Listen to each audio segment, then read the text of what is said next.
de l'opposition, député de Terrebonne, qui dispose également d'un temps de parole de 5 minutes. Monsieur le député. Merci, Madame la Présidente. Madame la Première ministre, chers collègues députés, distingués invités, wow!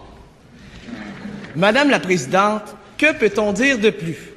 J'ai suivi avec une attention toute particulière les travaux de toutes les sous-commissions et j'en retiens que nous avons délibéré dans le respect, la solidarité et le dialogue. J'espère que tous les députés ici présents réalisent que par leurs activités parlementaires, ils ont contribué à créer des liens intergénérationnels. Si plusieurs soulignaient l'importance que cette charte prenne vie, les travaux des derniers jours nous démontrent la possibilité réelle que cette charte devienne tangible dans la société du 21e siècle. Et ce n'est pas rien, Madame la Présidente. Au cours des derniers jours, j'ai entendu plusieurs préoccupations des jeunes, des adultes et des aînés. Chacun m'a colporté ses craintes, et je me permettrai, Madame la Présidente, de vous en souligner quelques-unes afin que nous puissions réaliser tous ensemble l'énorme travail de bonification que nous avons accompli dans l'intérêt supérieur de la nation québécoise. D'emblée, les aînés se reconnaissaient davantage dans les chapitres 1 et 2. Quant aux jeunes, ils investissaient avec courage et détermination les chapitres 3 et 4. Durant nos travaux, les aînés étaient préoccupés, avec raison, des questions relatives à la dignité et au respect. Ils l'étaient tout autant sur des questions comme l'effritement des liens familiaux et le peu de place qu'on leur accorde dans leur milieu de vie. De leur côté, les jeunes démontraient hors de tout doute leur ouverture, leur volonté d'être écoutés et d'être pris en considération. Ils voulaient que ce Parlement les représente malgré leur faible poids démographique et ils nous ont livré des témoignages éloquents en faveur d'un avenir meilleur pour eux et leurs enfants.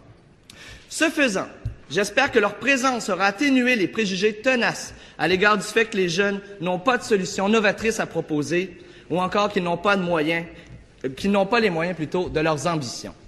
Ainsi, Madame la Présidente, après maintes délibérations en famille intergénérationnelle, où en sommes-nous arrivés? Voici mes constats. Le chapitre 1 inclut désormais une nouvelle valeur commune, le respect de la dignité de la personne. Quant au chapitre 2, il promouvoit maintenant le rôle de la santé préventive dans le maintien de saines habitudes de vie et d'un mode de vie physiquement actif. Le chapitre 3, lui, affirme plus que jamais dans un texte législatif les valeurs du développement durable. Il intègre de surcroît un nouveau principe de cohabitation qui changera le visage de nos villes et villages, en faisant la réalisation d'espaces publics et de lieux communs intergénérationnels. Finalement, le chapitre 4 reconnaît désormais l'éducation comme une priorité nationale, tout en précisant qu'elle doit faire naître et nourrir le sens civique et développer des comportements d'entraide dans la famille.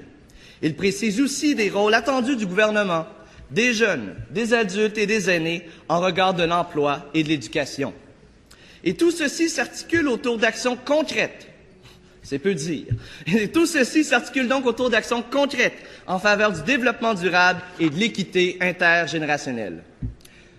Vous comprendrez qu'à la lumière de ces travaux, mais surtout, et là je tiens à le souligner, de tous les échanges informels et des anecdotes qui m'ont été racontées dans les couloirs ainsi que dans les soirées de sous-commission, je me réjouis, Madame la Présidente, non seulement que ce Parlement ait rédigé la charte, mais qu'il ait pu l'incarner à travers tous les travaux des 3 derniers jours. Cette charte, Madame la Présidente, définit pour la première fois des énoncés de droits collectifs fondés sur l'équité intergénérationnelle. Si ce matin, j'ai perçu une certaine déception de voir des articles mordants soustraits, je veux préciser aux membres de cette Chambre que les répercussions éventuelles de cette charte sur l'actuelle Charte des droits et libertés de la personne sont tellement importantes qu'il importe que nous fassions tous nos devoirs dans nos milieux respectifs afin de la faire rayonner et de susciter la réflexion chez nos pairs. Soyez sans crainte, le Québec est mûr pour une redéfinition de l'équilibre entre les droits collectifs et les droits individuels. Toutefois, vous comprendrez qu'une telle simulation parlementaire ne peut pas avoir la prétention d'avoir étudié tous les tenants et aboutissants. Cette charte demeure toutefois une excellente base afin que nous en soyons des porteurs significatifs dans chacune de nos régions. J'invite donc tous les députés de cette Assemblée à réfléchir aux gestes importants de démocratie qu'ils seront amenés à réaliser. L'année 2008 a été une occasion historique de souligner notre affirmation nationale, ainsi que le fait français en Amérique, et je suis des plus fiers de conclure les festivités auxquelles l'Assemblée nationale est associée en sachant que nous avons, l'espace d'un moment, suscité un dialogue intergénérationnel qui a lui-même renoué avec les valeurs de notre histoire. Merci de votre attention. Merci.